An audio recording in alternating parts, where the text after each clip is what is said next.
What's up, guys and gals of the movement world? It's Sean Mishka, the Movement Miyagi, coming to you once again on behalf of Football Beyond the Stats and our Movement Play of the Week this week for Week 15 of the 2024 National Football League season.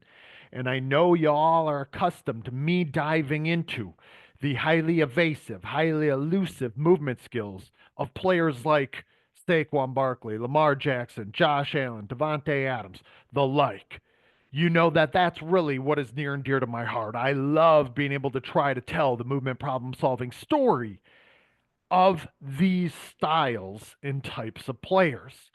However, if you followed me here at Football Beyond the Stats in our movement play of the week, you will also know that I do have an affinity for when the script gets flipped and defensive players have to go on the offensive to truly dissect and determine how it is that players are able to solve these emerging movement problems, that they're able to just shift their perceptions, their intentions, and their actions really rapidly, as well as really skillfully to fit the nature of the movement problems at hand.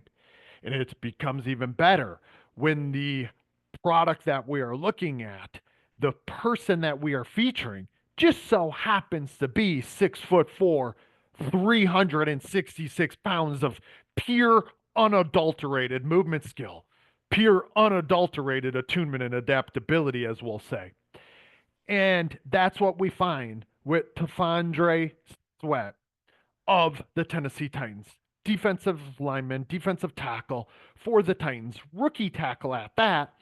And I will be the first to admit that I didn't know a dang thing about Sweat before Sunday. And when I saw this play, I knew that there would be a good opportunity for us to discuss not only how Sweat was able to solve this emerging movement problem and begin to feature some of the shake and bake and the nuanced nature of the way that he starts to solve said problem in an evasive fashion, but also as we begin to have this conversation around what is it that we can do in order to facilitate similar movement skills in the players we work with. I think it's the perfect time of the year for most people to begin investigating that.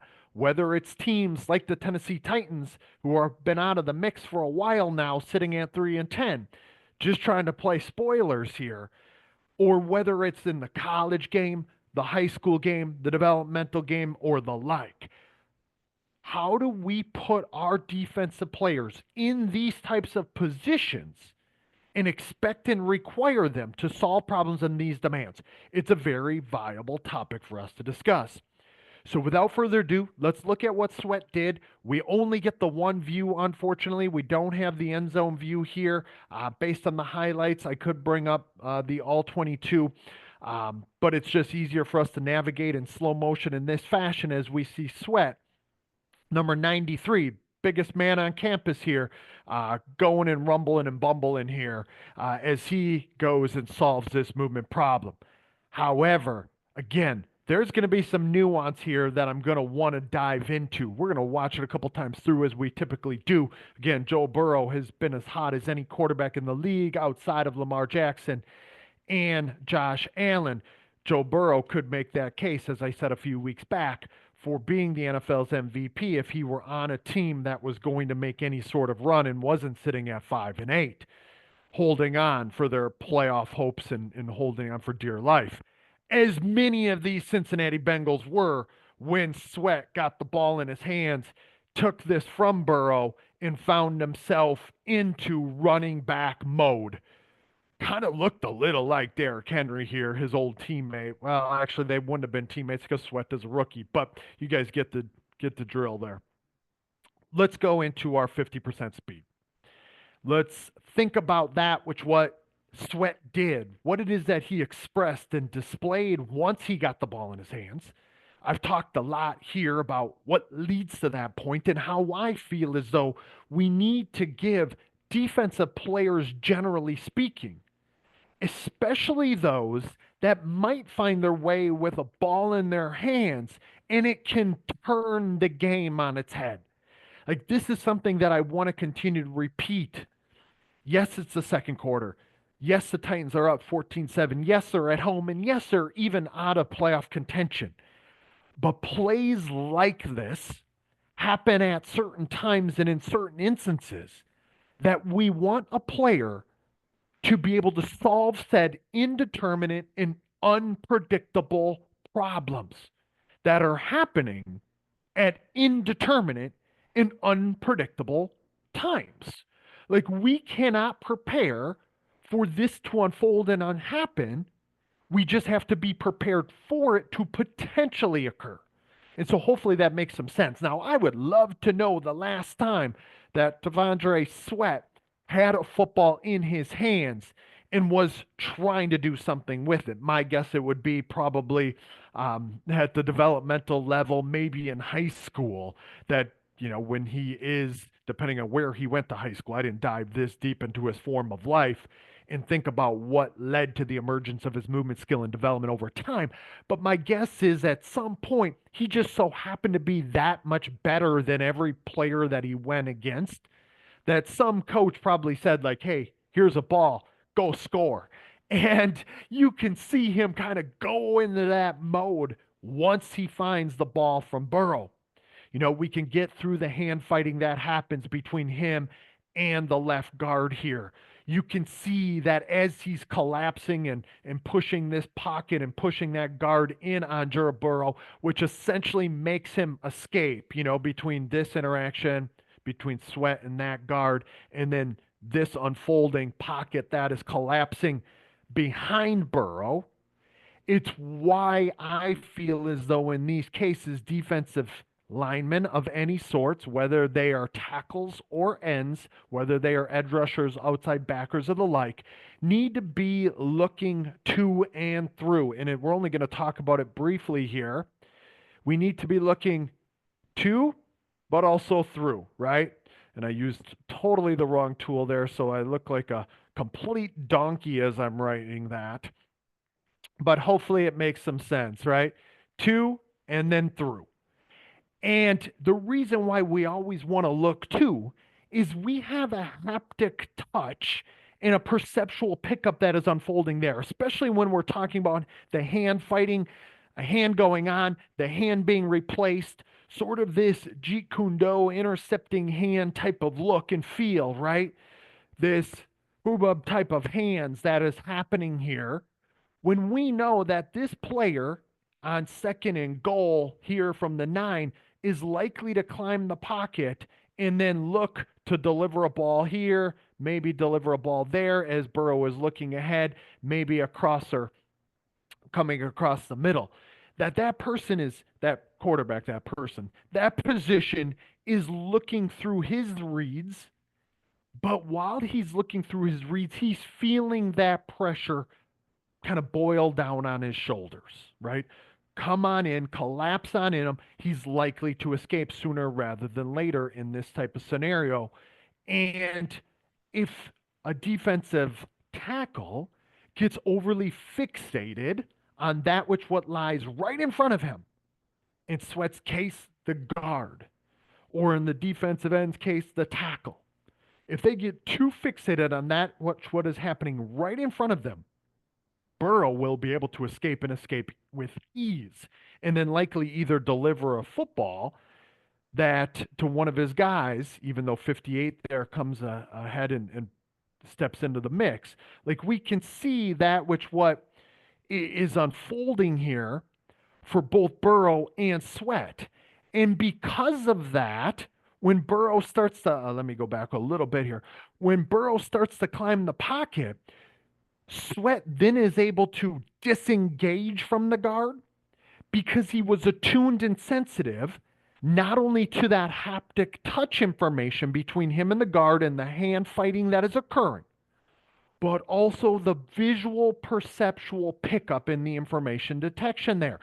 That information then, once he sees Burrow start to climb, becomes more specifying. The volume gets turned up on that, and Sweat immediately goes into solving the next local movement problem for him. He knows he has to disengage. The guard himself doesn't know that Burrow has stepped up unless he feels them. But Sweat, number 93, is already disengaging, as you can see him here. Okay. He's pushing off and away, and he's looking to Burrow right here. Well, he just so happens to have a buddy coming in, number 58 here, who then starts to take Burrow down, get the tackle on him. But, and in this case, when you are the second guy to the ball carrier, you should almost always be looking to create a play on the ball, especially if you know that you have a backer against a quarterback, a backer who should have an advantage against a quarterback. Joe Burrow is a playmaking quarterback, but isn't necessarily Lamar Jackson or Josh Allen here in these situations where he's going to be a little slipperier or make this guy miss or shed and force a missed tackle. So the second guy there should be looking to the ball. It isn't just about bringing Burrow down because Burrow's already going down. So Sweat does the right thing, becomes sensitive and attuned to the ball, and he knows he can make a bigger play out of this, which is exactly what he does as his buddy does the little gear roll with him, with Burrow that is, and Sweat can take the ball right from Burrow's hands. Cool stuff from Sweat right off the bat. Now, this is a big man in the trenches. This is their dream. Like I said, rumble, big man, rumble, because you're about to do exactly that. But while you're in the midst of doing that, perceive, cognize, and act, right?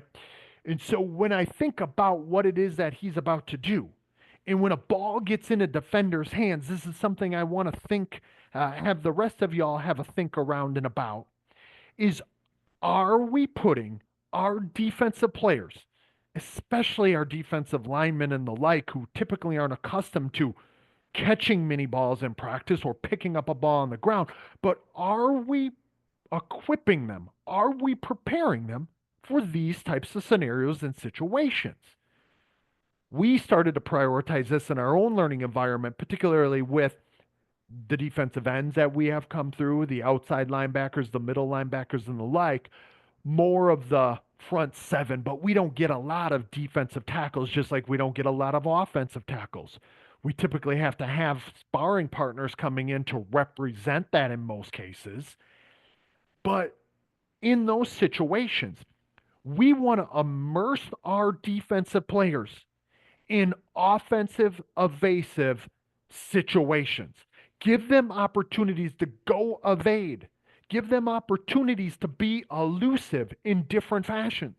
Now, it's likely that a 366-pound cat isn't going to be going in reverse hurdling anyone like a Saquon Barkley, or isn't going to be putting anyone on skates like a Barry Sanders. But if they get more situations, more experience, more exposure, more immersion with a ball in their hand and the problems that they're going to face with defenders, I promise you, they're going to thrive in these types of situations. Let's remember the other constraints here that are coalescing. All of these Cincinnati Bengals, look at them all, guys and gals. Look at 71. You think he wants to go tackle anybody right now? Look at these offensive linemen. This one back here. You got 5 offensive linemen there who have zero desire, none, to go tackle someone, especially a 366-pound defensive tackle who's about to go make some plays in space. No desire to do it, also lesser skill in doing so. My guess is, even though this big guy is not the most skillful dude on the field with the ball in his hands, obviously, of course, that's Captain Obvious here, his skill with the ball in his hands is likely a little better than the skill of these guys in tackling someone, especially when the intention and desire really isn't there to do so. Okay. So now, one of the cool things, again, look at that right off the bat, we see Sweat go in the playmaker mode. Talk about highly emergent movement problem solving. Look at him zero in on 76 right here. This is, we talk about low man wins or 2 players obviously problem and solution dynamics, changing states of organization, how behavior affords behavior. All those things are still the reality here, but it's just going to be a little different expression, a little different display when we're talking about now. The roles have gotten reversed. Offensive lineman versus defensive lineman in space where this dude has the ball in his hands. Yes, interpersonal distance, still highly specifying. What else could be specifying? Likely in this situation, when we're talking about in a phone booth, this is 2 yards distance here, interpersonal distance, give or take just a bit. Doesn't matter if you're a running back who's awfully attuned and sensitive, or if you're Tavondre Sweat in your defensive tackle. Interpersonal distance, highly specifying. But what else? Posture, kinematics. Let's look at the posture and kinematics of this cat. Does it look like he's prepared and equipped to be able to tackle someone? Does it also look like he's prepared and equipped to really be able to attack a hip, attack an angle, if Sweat, which is what he's about to do, sidesteps, throws his left foot in the ground, and executes a power cut from left to right, where 76 comes in high, gets this glancing blow? The answer is no, right? 76 is dead to rights here against Sweat, and we see him awfully sensitive to doing exactly that. He stays in this adaptable mode, and I'm getting pretty tweaked out right now about this because this is just cool stuff from a dude who doesn't get a lot of opportunities to do this, even though he's a rookie. I'm guessing this will be kind of a once in a lifetime in his football career type of thing. It might happen 1 or 2 more times, but it's not going to happen like this again. Again, no two movement problems are ever the same, neither are any two solutions. But this is rarefied air for interior defensive lineman, right? Now let's look at him go into running back mode. Talk about attunement, talk about sensitivity. Let's not miss it. Look at him actually perceive to act and act to perceive, and watch him guide his actions based on the information pickup. Adaptability within adaptability. I'm going to over harp on this as we look at his helmet move, right? You see it right there. Let's not miss it. He looks to see what's there before, and I'm only going to point the arrow, before he looks ahead in the very next frame. Again, let's not miss these nuances. This constant scanning, even for a dude who doesn't typically find himself with a ball in his hands. He glances back ahead, sees the affordance, aka the opportunity to act, that exists, let's call it right about here, right? Now, he might even, and we could speculate as he looks ahead, be looking even deeper. This next immediate local movement problem, at least after this one, remember, behavior affords behavior. The behaviors of one person or multiple people in parties is going to feed into how we have the capability of behaving. But all the time here, guys and gals, if you coach players or act as a skill acquisition specialist at all, in any way, shape, or form, for players and they are of the defensive sort, think about how you can be exposing players to this. That stiff arm puts them right down. That's Derrick Henry like, even though Tavondre Sweat hasn't been around Derrick Henry, hasn't played with him. Look at him go right to the next local movement problem. Perceive to act, act to perceive. Again, we're gonna repeat it. Let's not miss it. He looks to his next victim. He looks to the next challenge. He looks to the next potential threat, even though him himself coming out of that stiff arm. You wouldn't mistake this if it was a silhouette for Lamar Jackson or Saquon Barkley, but Tavondre Sweat doing it in his own authentic way. Zeroes in on 67, starts to change his movement behavior slightly, looks to the inside here. Talk about layered movement problem solving as his guy gets out in front and he knew this dude was coming here. Setting guys up, layered movement problem solving from this dude is why I knew I had to feature him, even though we only had one view, and even though Josh Allen, Lamar Jackson, Devontae Adams did some special things in week 15. We got to feature the big guy. making people miss, putting them on a string, and solving complex movement problems, using his guy and setting up the defender through the use of his teammate. Super cool special stuff. This kind of looks like a Lamar Jackson on the sideline, right? Look at how he adapts his behaviors in relation to the unfolding interactions there. Really cool stuff from Sweat. And he ends up picking what, 15, 20 yards up more after this. Look at the Tennessee Titans sideline. They say momentum isn't real, but it feels like a real thing, even if it's somewhat intangible, right? Even though the Bengals won this game, the Tennessee Titans are ahead right now, getting momentum. When your dude goes out and does something like this and he's on the defensive side of the ball, it can't help but get you excited, right? And now you see this layered movement problem solving. You see how the problem solution dynamics constantly unfold. You see these wannabe tacklers. It takes 3 and 4 Cincinnati Bengals to get T'Vondre Sweat down to the ground at the sideline, and it's only through the use of the sideline that this even happened, because you can tell right about now when Sweat starts setting guys up, he's just thinking, how is there any possible way I can hit pay dirt from 91 here? And obviously he doesn't end up doing so, but look at all of this, right? Talk about a momentum shifter, a momentum changer. And that's exactly what I want us to think about here, particularly if we are entrusted with working with players, if we are entrusted with partnering with players. If you are, immerse those defensive players or even offensive players, maybe offensive linemen and the like, who typically don't find the ball in their hands. Defensive tackles, defensive ends, linebackers, offensive linemen, and the like.